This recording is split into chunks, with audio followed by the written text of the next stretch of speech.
Hello बच्चों, chemistry class में आपका स्वागत है। आज मैं आपके लिए जो टॉपिक स्टार्ट कर रहा हूँ और ये टॉपिक है एंट्रोपी एस।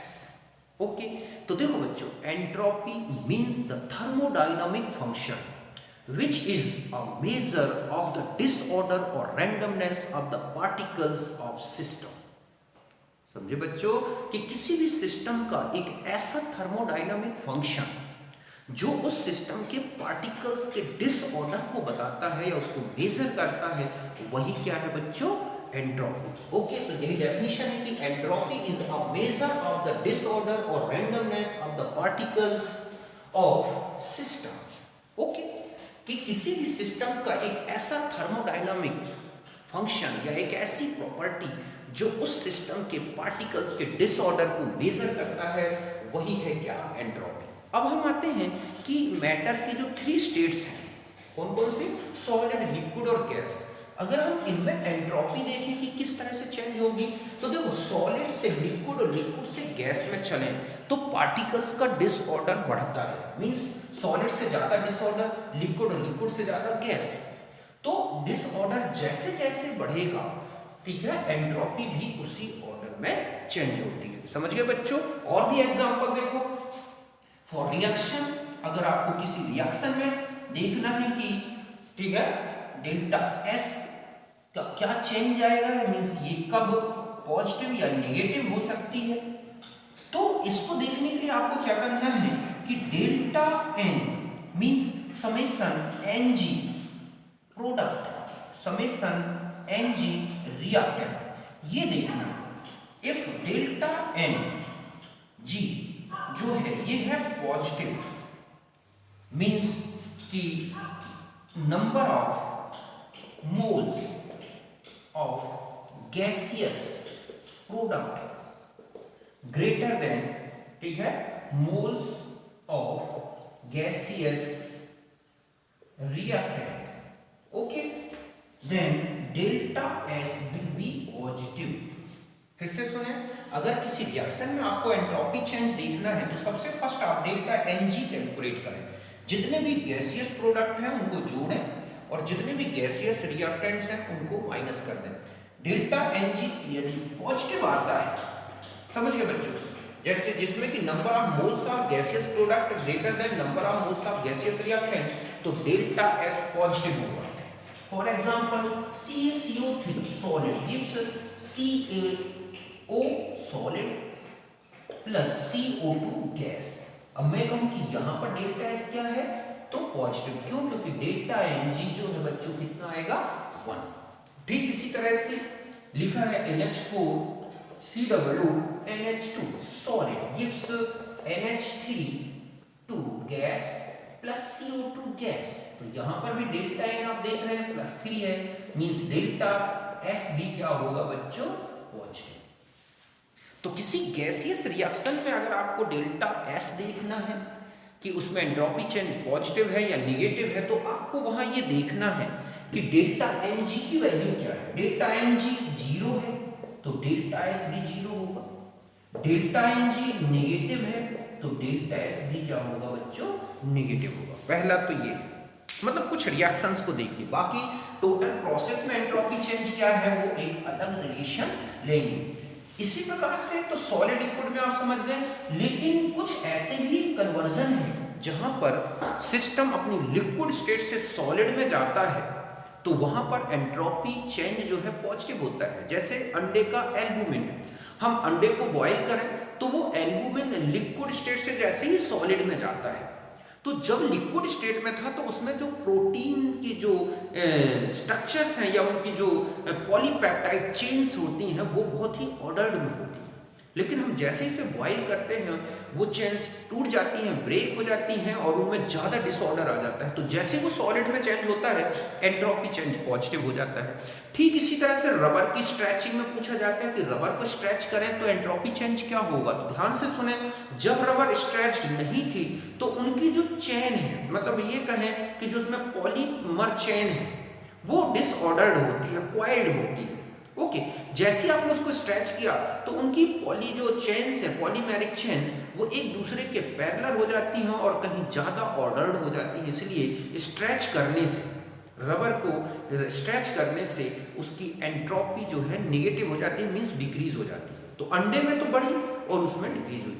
अगर किसी तरह से इसे आपको चेंज देखना तो सीधा सा है कि एंट्रोपी सिस्टम के अंदर डिसऑर्डर से रिलेटेड है। अगर सिस्टम में डिसऑर्डर इंक्रीज हो रहा है, चाहे वो कन्वर्जन किसी भी डायरेक्शन में हो, जिस डायरेक्शन में अगर ऑर्डर उसमें डिक्रीज हो रहा है और डिसऑर्डर इंक्रीज हो रहा है, तो समझ जाएं कि वहां पर एंट्रोपी चेंज पॉजिटिव होगा। अब हम आ जाते हैं कुछ कैरेक्टर्स में एंट्रोपी के। ओके बच्चों, तो आप कैरेक्टर्स देखिए। देखो, फर्स्ट कैरेक्टर है नंबर 1, ठीक है, कैरेक्टरिस्टिक्स के बारे में। नंबर 1 की एंट्रोपी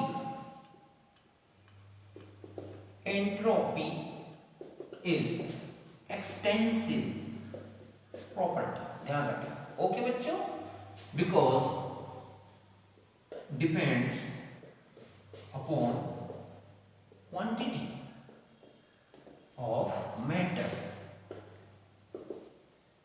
ओके, जितना बड़ा सिस्टम उतनी ही ज्यादा एंट्रोपी होगी। तो ये एक एक्सटेंसिव प्रॉपर्टी है, फर्स्ट। सेकेंड है कि entropy is state function. Okay, state function, because entropy change depends upon initial and final state of system. समझिए बच्चों कि जो एंट्रोपी है ये एक स्टेट फंक्शन है। आप कैसे कह सकते हैं कि स्टेट फंक्शन है? Because entropy change depends on the entropy of initial and final state. तो हम ऐसा लिख सकते हैं कि delta S equal to S2 minus S1। Okay, where S1 is the entropy in initial state and S2 entropy in final state. Third, entropy is the thermal energy of particles at per Kelvin temperature that is not available for useful work।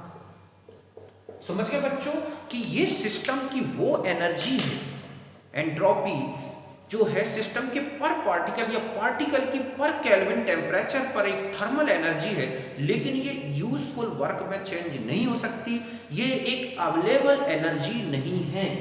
तो हम ऐसा भी लिख सकते हैं delta S equal to Q upon T। चूंकि entropy change हो या एंट्रोपी हो सिस्टम की, वो Q upon T means per kelvin temperature पर जो सिस्टम एनर्जी रखता है या हीट एब्जॉर्ब करता है या उसकी जो थर्मल एनर्जी है, वही क्या है बच्चों?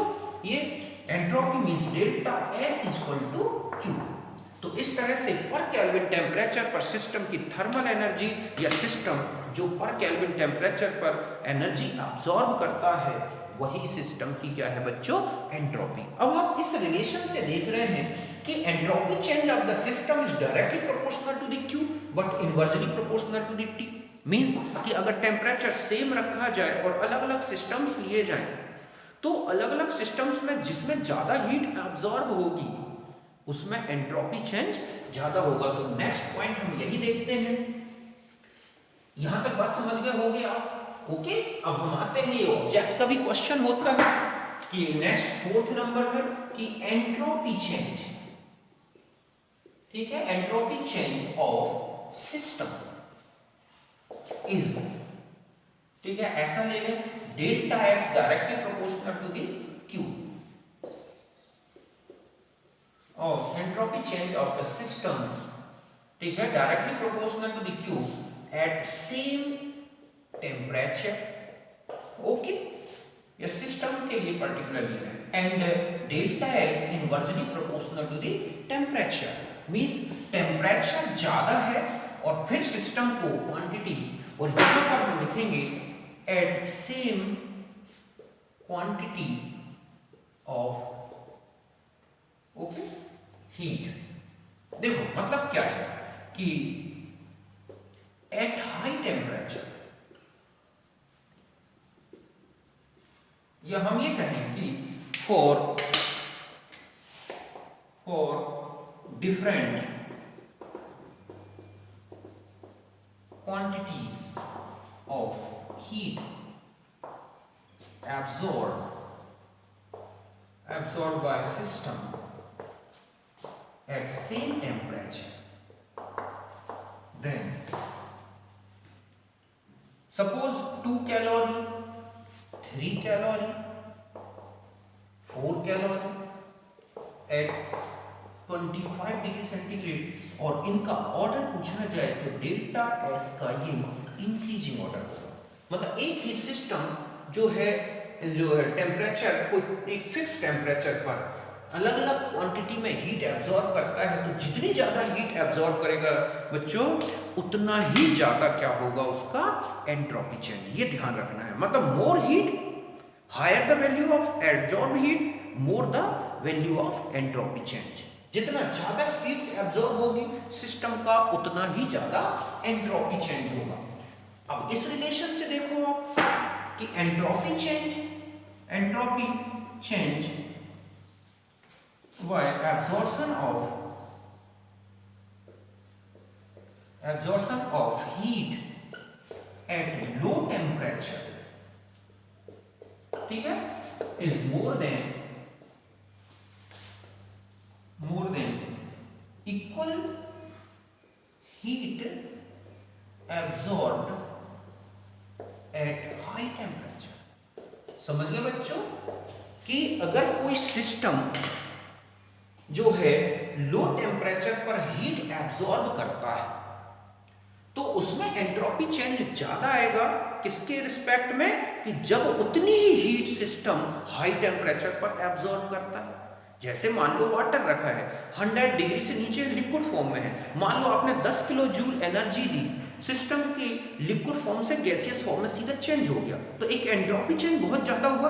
अब मान लो कि वाटर की वेपर रखी 100 डिग्री से ऊपर और फिर आप 10 किलो जूल एनर्जी उस वेपर को भी दे रहे हैं, तो कोई खास चेंज नहीं आएगा। क्यों? क्योंकि तो ऑलरेडी गैसियस फॉर्म में है हाई टेम्परेचर में। तो ये ध्यान रखना है, ये ऑब्जेक्ट का क्वेश्चन होता है कि इस सिस्टम को यदि हीट लो टेम्परेचर पर दी जाए तो एंट्रोपी चेंज कैसा होगा यदि उतनी ही हीट हाई टेम्परेचर पर दी जाए। तो ये ध्यान रखना है कि लो टेम्परेचर पर सिस्टम अगर हीट एब्जॉर्ब करता है तो उतनी ही हीट अगर हाई टेम्परेचर पर एब्जॉर्ब करेगा तो लो टेम्परेचर पर एंट्रोपी चेंज ज्यादा होगा। वो इस रिलेशन से पता चल रहा है। ओके, तो यहां तक बात समझ गए होगे आप। नेक्स्ट आ जाते हैं कि एंट्रोपी की यूनिट क्या होगी बच्चों। तो देखो आपको मैंने कहा है कि entropy the thermal energy of particle at per kelvin temperature. तो हम यहां से ले सकते हैं ना कि delta S is equal to Q upon T. तो डेल्टा एस क्यू मतलब कैलोरी और जूल, ओके, अपॉन में क्या लेंगे बच्चों केल्विन। तो ये होगी कैलोरी केल्विन इनवर्स और joule kelvin inverse. Per mole में या पर ग्राम में लगा दे तो वो फिर एक स्पेसिफिक हो जाएगी, वो हम अलग देखेंगे। तो इसकी यूनिट होगी कैलोरी केल्विन इनवर्स और जूल केल्विन इनवर्स में। तो यहां तक बात समझ गए होंगे आप अच्छी तरह से। तो ये था एंट्रोपी के बारे में। समझ गए बच्चों कि एंट्रोपी एक्सटेंसिव प्रॉपर्टी है, स्टेट फंक्शन है। थर्ड है कि एंट्रोपी पर केल्विन टेम्परेचर पर पार्टिकल की एक थर्मल एनर्जी है जो यूजफुल वर्क में चेंज नहीं हो सकती, मींस ये एक अनअवेलेबल एनर्जी है। ओके, इसके अलावा आपने देखा कि लो टेम्परेचर पर यदि हीट सिस्टम एब्जॉर्ब करता है तो एंट्रोपी चेंज ज्यादा होगा। किसके रिस्पेक्ट में? हाई टेम्परेचर में उतनी ही क्वांटिटी एब्जॉर्ब करता है। हाई क्वांटिटी को एब्जॉर्ब करता है सिस्टम सेम टेम्परेचर पर अलग अलग सिस्टम से, तो जितनी ज्यादा हीट एब्जॉर्ब करेंगे सिस्टम में उतना ही ज्यादा एंट्रोपी चेंज होगा।